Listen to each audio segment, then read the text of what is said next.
มีเบิดมือพอจอยหน่วยซัพพอร์ตนำนะอันนี้นี่อ้นกอได้โอ้มื้อนี้นี่เขา2คนกอได้หลายแฮงทุกคนคันเทียบกับมาตรฐานแล้วเป็นมื้อนี้ถือว่าสบายดีเลยทุกคนเด้อสบายดีตอนสวยเนาะมื้อนี้นี่เฮากะมากอต่อทุกคนซึ่ง2ด้านนี่เฮาแล้วเรียบร้อยแล้ว3ด้านนี่เนาะละเอียดยิบทุกคนตอนนี้นี่ก็มากอด้านข้างนี้เนาะซึ่งบริเวณช่วงห้องน้ำเริ่มออกไปเรื่อยๆ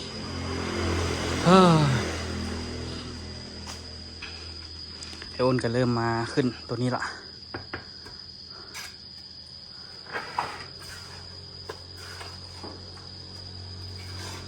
ตัวก็สิไปใส่ตัวนั้นให้กันที่ไปกอตัวนั้นเนาะกอด้านนั้นให้มันละเอียดเรียบร้อยเนาะที่เพชรติดแล้วอ่ะทุกคนเบาๆยาวแล้วเดี๋ยวสิไปคอเลยตัวที่เอามาอย่ามาเฮ็ดข้างขึ้นคือเราก่อนอ่ะตอนนี้คนบล็อกอยู่เราเรื่องไอ้อ้นนั่นนะเงินผู้สาวยังกิน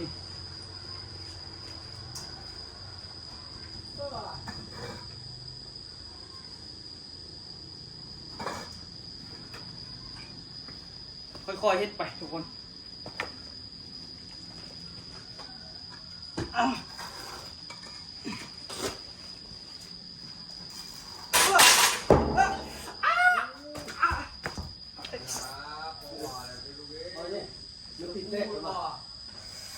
เข้าไฟตีนเลยไฟตีนมีเกลือบโอ้มีเครื่องหัวโปรตีนเลยโอ้ได้หัวโปรตีนนี่ก็ได้โอ้มีเครื่องหัวแห้งแล้วดินบล็อกตกเลยเหยียบตะปูอ่ะบ่ดินบล็อกไม่ได้ตกมาทับโปรตีนทับพูดดินจะไม่มีไส้เครื่องแห้งโอ้ยท่านไม่แตกแค่โทรศัพท์ถ่ายได้คดีเป็นคลิปไปเลยเนาะโอ้เดี๋ยวทำเลยเนาะอย่าเอาก็สิงัดนี่นะบล็อกเอาไปต่ำเล็กนี้ยกขึ้นมาเดียว ออกฟ้าออกไปออกมามันล่องฟ้าลุกฟ้าฟ้าล่มทับหัวเลยโอ้แหงแล้วมันล่มสุดบนเลยโอ้ยเลือดกำหรอว่าตีนนี่ก็ได้ใส่ไฟโปรตีนเลยเว้ย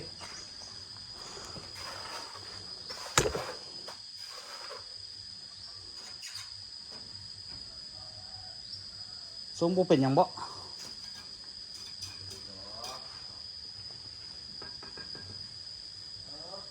เป็นอย่างบ่ท่านพูดถุงตีนมาเลือดกำบ่ดอกเลือดซ้ำบ่โอ้ถุงตีนอยู่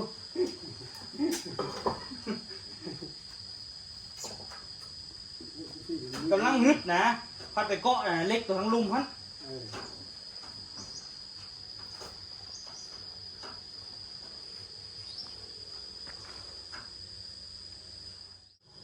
เฮ็ดทั้งลุมก็คือทั้งเทิงเลยเนาะ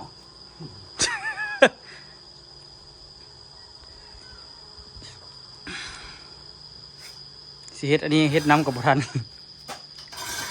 ถ้ายี่ไปสิเอานี่มากอให้อันนี้แล้วอันนี้แล้วคนนั้นคนนี้บอกสิหมดอีกล่ะไวโอ้ได้เรื่องไอ้อ้นไวเนาะเฮ้ยบอลมันง่ายกันเอาไว้บอลมันทางนั้นมันสู้มันอ่อนมันยอกมันยิบมันโถตานั่นแหละอันนั้นมันทางได้ก้มเลยเด็กๆมันยาก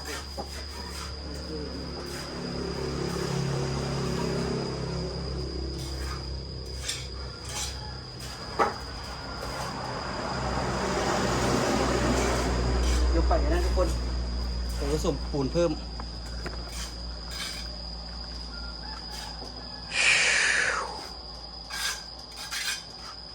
แจมเยอะหน่อย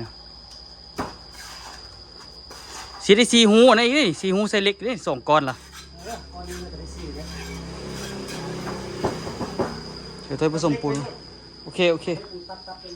คอยตัดเล็กตัวนี้ให้กลายเป็นหน่วยซัพพอร์ตอะไรซื้อมานี่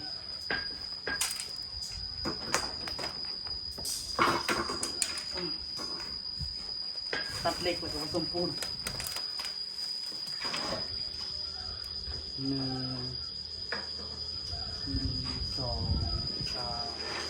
5หลายอันนี้ไม่ได้ตัดเพิ่ม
ตัดเบิดแล้ว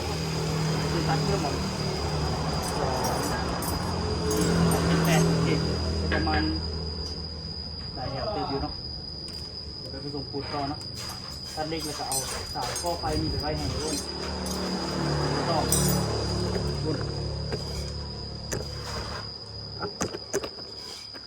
ได้การเดี๋ยวได้2แถว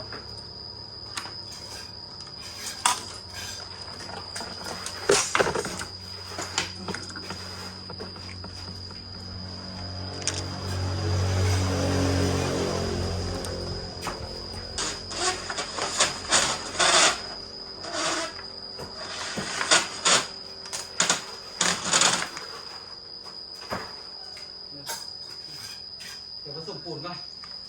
เนี่ยให้ตู้รถไว้มันมานำไว้แล้วมันจะก้องง่ายมันถึงเลี้ยวเลย บอกคักเนาะ มันห้องเราเอาเทียมเกาะแล้วมันมีขึ้น โอเค จัดไป เดี๋ยวไปผสมปูนอีกจักรอหนึ่งก่อน จึงว่ากันไหม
ต่อมือคิดได้ประมาณ2 รอบครึ่งในการผสมปูนตัวนี้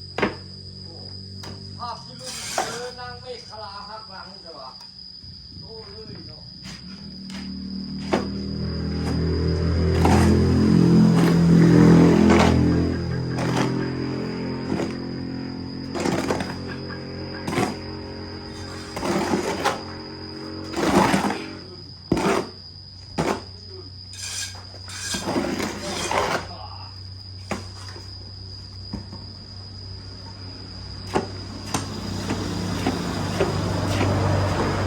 ง่ายหมดนี้อ่าง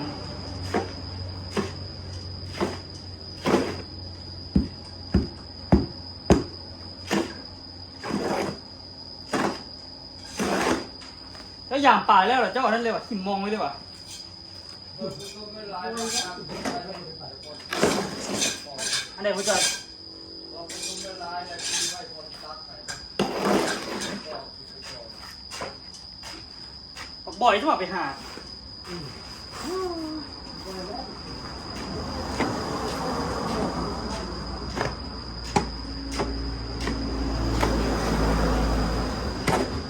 ได้กินน้ำมันตำวาดได้เนาะ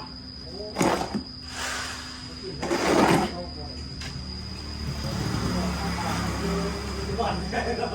โอ้ยออกมาสิใหญ่น้ำมันเด้อน่ะ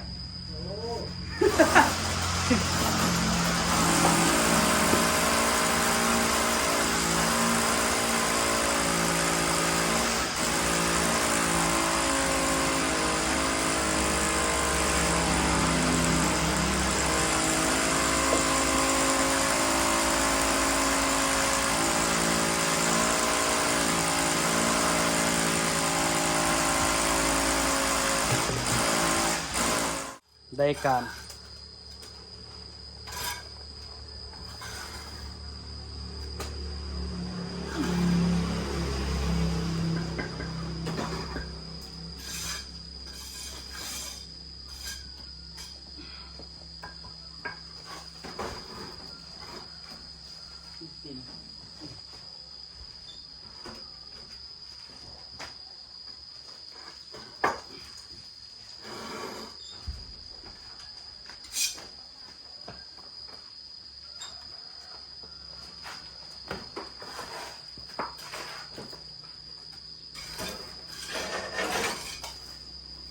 ไปเดี๋ยวเขาจะเอาบล็อกมาส่งเนาะบล็อกมาส่ง เอาตีปูนประมาณสักนี้ถ้าเราแค่ได้แล้วเราหมูจะจับดินบล็อกไปเอาแยกสีแล้วหมูจับดิน ได้บ่ทำนี่ มันจะเพชรที่แต่ละเทือนคือพันมามันจะแข็งแล้วหมูจับดินบล็อก เละแล้วมันมีน้ำด้วยเนาะ มีลำอยู่เดียวจับดินบล็อก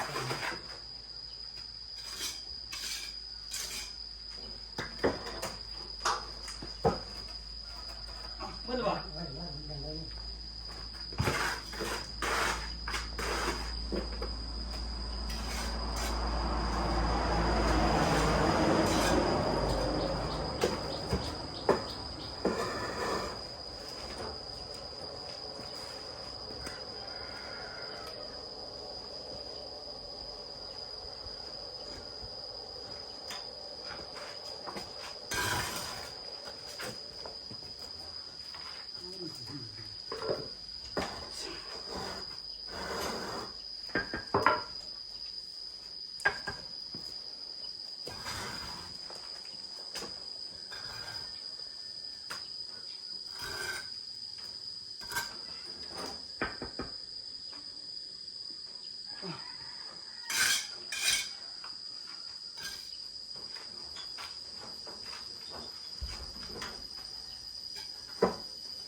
เป็นหน่วยซัพพอร์ตไอโอนทุกคนมื้อนี้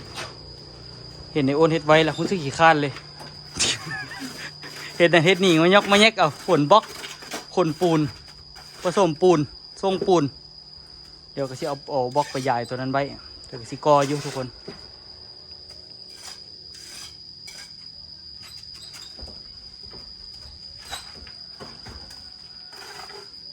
สิกอก็คือว่ากระเทินเดี๋ยวก็ได้ลงเดี๋ยวไอโอนเครื่องมืด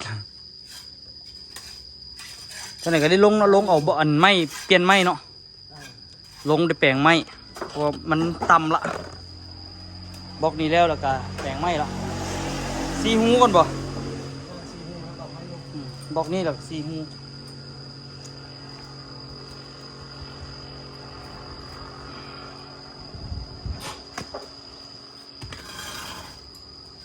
แล้วก็ย้ายไม้ขึ้นถึงอีก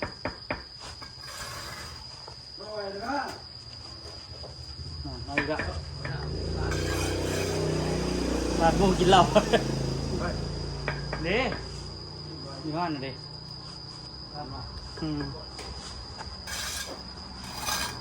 นี่ทุกคนประตูห้องนอนแนมไปก็จะเห็นวิวประมาณนี้แหละแจ่มเลย แล้วอ่ะ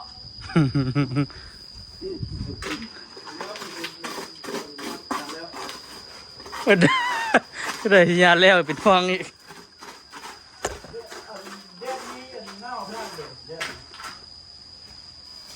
ออกมาจะลงลึกขนาดไอ้เดี๋ยวเขามีห้องเดี๋ยวคนเลยเดี๋ยวนั้นห้องแห่ลงมาพักเลยเอาอย่างว่าคอนเสิร์ตสติงเอ็มร้อยเอาเลย ฮะเอาอย่าง เอาร้อยนั่นน่ะเอาร้อย ปีกระเป๋าเนาะได้เรื่องกองงามดีละเอียดยิบเลยซื้อกิ๊กเลยเนาะมืออาชีพเลยเนาะบ่มีรูปบ่มีโนนมาตรฐานการสร้าง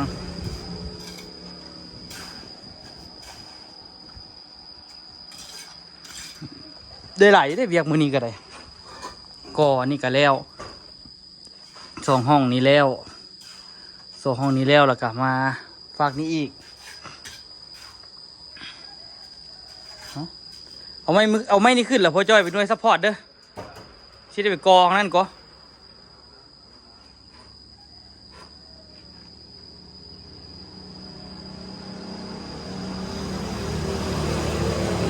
บ่พอก่อนหนึ่งบ่พอดีเนาะฮะ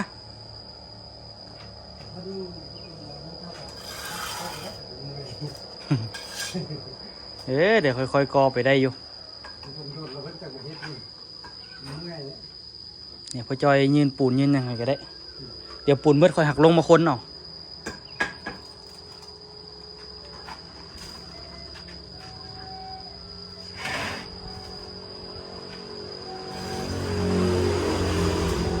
โอ้เย็นดีครับขนาดวันนี้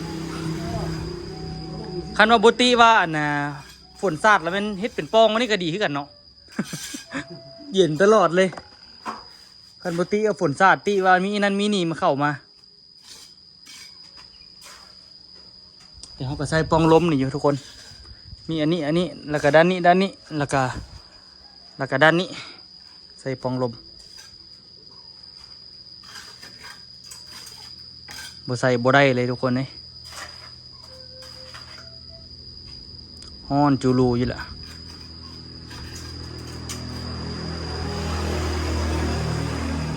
เรียบร้อยแต่ตัวคนบอกไปไว้ใส่ตัวนั้นก่อนโอ้ยเดี๋ยวถ่ายอ้นเราใหญ่ไหมล่ะจึงสิแปลงไหมบัดนึงก่อนได้มีแต่เอาตัวนี้ออก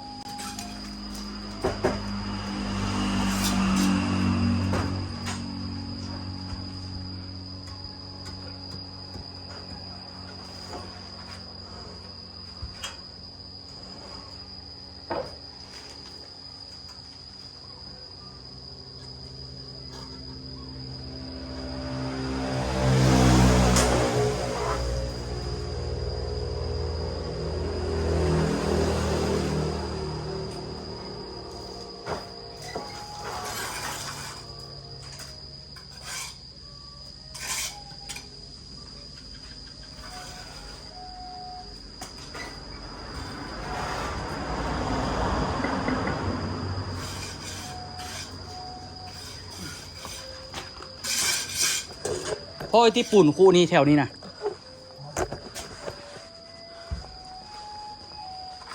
โจก่อน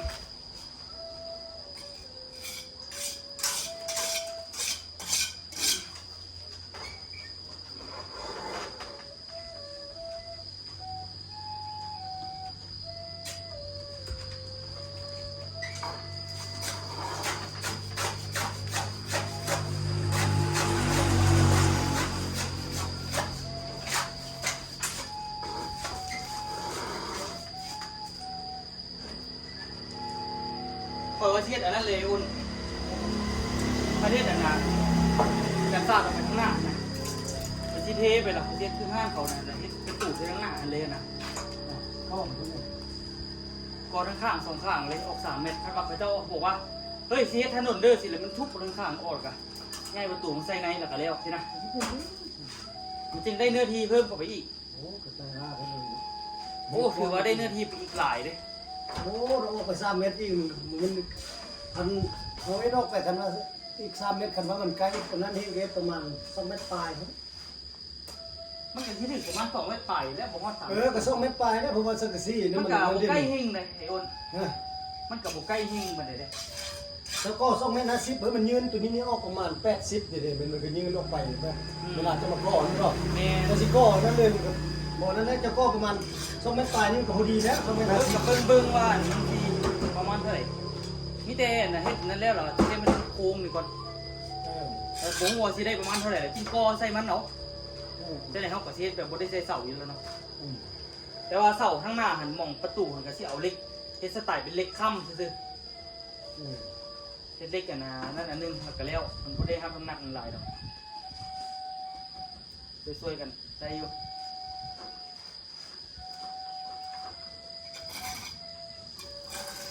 สิไปหาจองหมูเขาไปขึ้นห้างจะบาทวะ นะเจ้าว่าเจ้าคิดว่าห้านี่สิเลี้ยวประมาณช่วงเด็ก ก็ได้ก็ได้มันก็โอ้หันทีทางนี้มืดมามืดทีนี่ไล่โบกเข้ามาบ่ได้ว่ะ ฮะ โบกพี่ไล่โบกคือ คือซีโบก นะ ถ่ายได้ขึ้นยากโบกข้างนอกเนาะ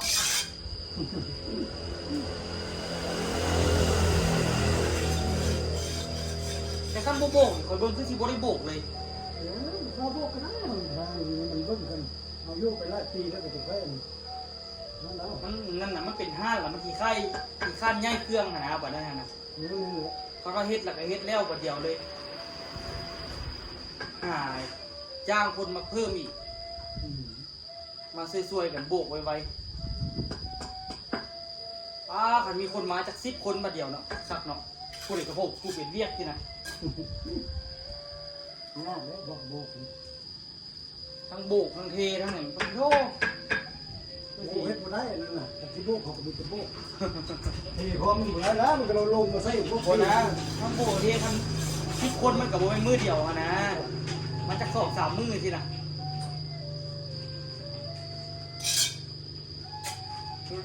ว่ามันก็ต้องได้ถ่าเอาเนาะกอฝ่ามันก็ต้องถ่ามันแห้งเนาะ นี่แหละ มันขี้ไล่กับขึ้นนึง มาเอาสลามมา4มื้อ นี่ก็ได้สวรรค์ก่อนเวลาใหญ่ไม่ขึ้นถึงเนาะ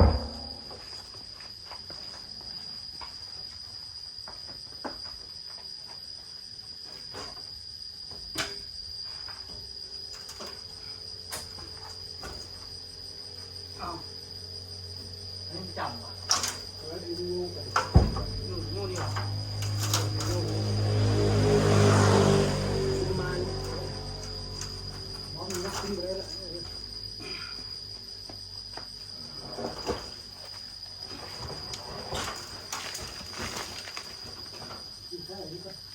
ขอบคุณเจ้าพวกขึ้นเทิงกันเลยว่ะ มันจะคงตัวนี้ออกไปเอาไว้ก่อนเดี๋ยวที่ได้ตัวนี้ออกก่อนเอาเวไปทั้งก่อนเก็บนี้ออกมันก่อนเรื่องที่ทำไปวางลงทั้งต้นก็แล้ว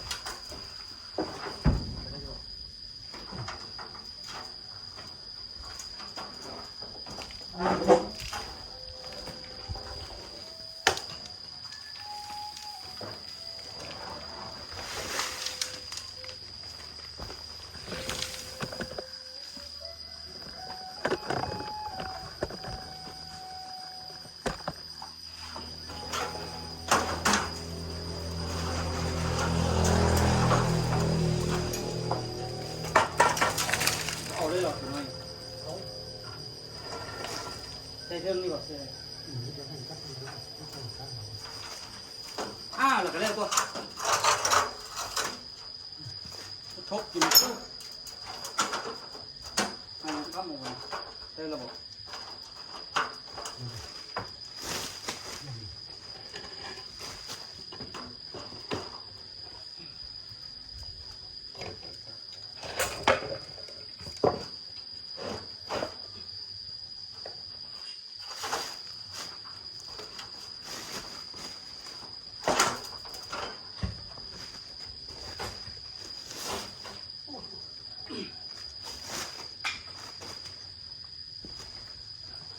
เป็นอยู่ในหอยนึงลูก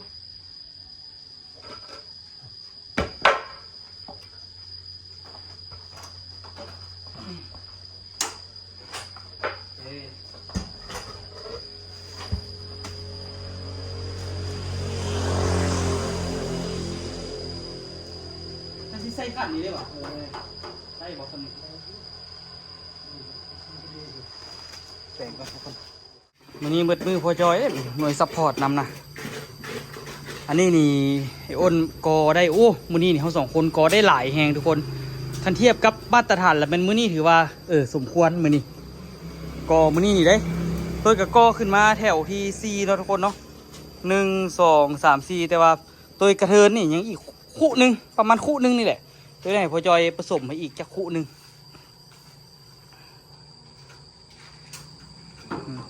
พออยู่ของเจ้าไอ้อ้นยังในหนึ่งบ่พอบ่ฮะ ใช่บ้านนี่ด้วย แหมว่าแล้วนะยาคู่หนึ่งขนาดพอดีขนาด3,000พอดีเจ้าออกไปใส่วางของข่อยกับซีไซตัวนี้ซ้ำจบข้าวมือนี่มืออื่นนี่กับต่ออันนี้ให้มันสุดเบิ่งโอ้ยอ่อนของเจ้าไก่บอลอันนั้นนี่ลืมของเจ้าบุไซ2 ลมมันเป็นห้องนอนเขียดนี่เพราะว่าก่อขึ้นนั่นจากกันนะหัวเสานี่2 บล็อกแล้วก็ได้ใส่ปองลมสินะแมนบ่ได้ใส่แล้วอันนี้นี่อันนี้ห้องนอนนี่คอยใส่แอร์ห้องนอนนี่สิใส่ดูดอากาศก็เป็นดูดอากาศห้องน้ำซ้ำกอฝาตันดิตัวนี้ตันเบิดฮะบอกคอยใส่แอร์คอยใส่แอร์แล้วก็บ่ต้องใส่อย่างละทำมองห้องก็เปิดแอร์บ่ใช่ก็เปิดนะปองเยี่ยมที่จริงก็ควรใส่ปองเยี่ยมอยู่นี่อีกอันนึงแหละแต่ว่าโอ้ยยาแหละสนุกคันห้องไหลก็เปิดแอร์เอาเปิดสำนึงถ้ากับเปิดปองเยี่ยมหัวบนนอนแล้วก็แล้วนะกลางคืนซื้อตัวกันยุงมาใส่อยู่จอยกับน้องผสมให้อันนี้นี่พอจอยทั้งผสมทั้งกระบอกยืนให้มือนี้หลายคนช่วยกันคือว่าโอเคอยู่เด้เนาะกับไปอ้นกับมีแต่กโอ้ซาใจขนาดเดี๋ยวอ้นไปแบ่งกับปูนนิดนึง ปูนของบริษัทสีเวียงทองเนาะ ฮะ สีปูนของบริษัทสีเวียงทอง สีเวียงทองเหรอ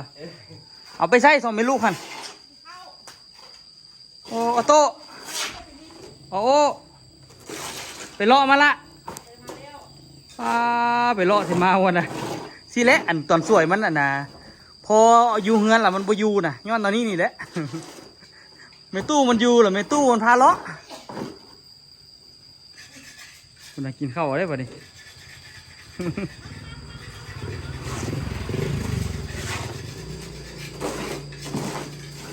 เบิ่งสิกินบ่เนี่ยเอาแม่มาให้ข้าวให้กิน3 2 1 3 2 1อาปากเด้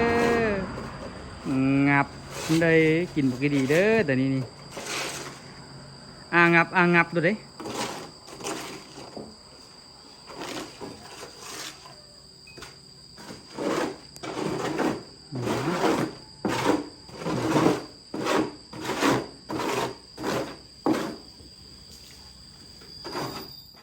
ทุกคนมื้อนี้นี่คือว่าสมควรขนาดเนาะเรียบไปได้ไกลแห้งขนาดทุกคน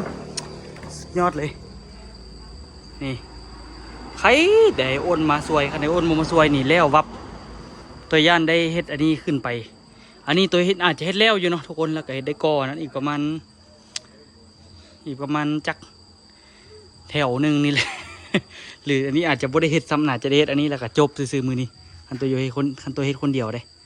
กับบ่มั่นใจให้คนมื้อนี้ได้เวียกหลายอีหลีเนาะทุกคนมาเบิ่งมื้ออื่นเลยทุกคนเด้อมื้ออื่นตัวมั่นใจว่าพวกนี้สิแล้วแล้วก็สิได้เซต2 อันนี้อาจจะแล้วหรือบ่แล้วถ้าทุกคนติดตามเนาะสำหรับคลิปนี้ขอตัวลาทุกคนไปก่อนบ๊ายบายเลยทุกคนเด้อสบายดี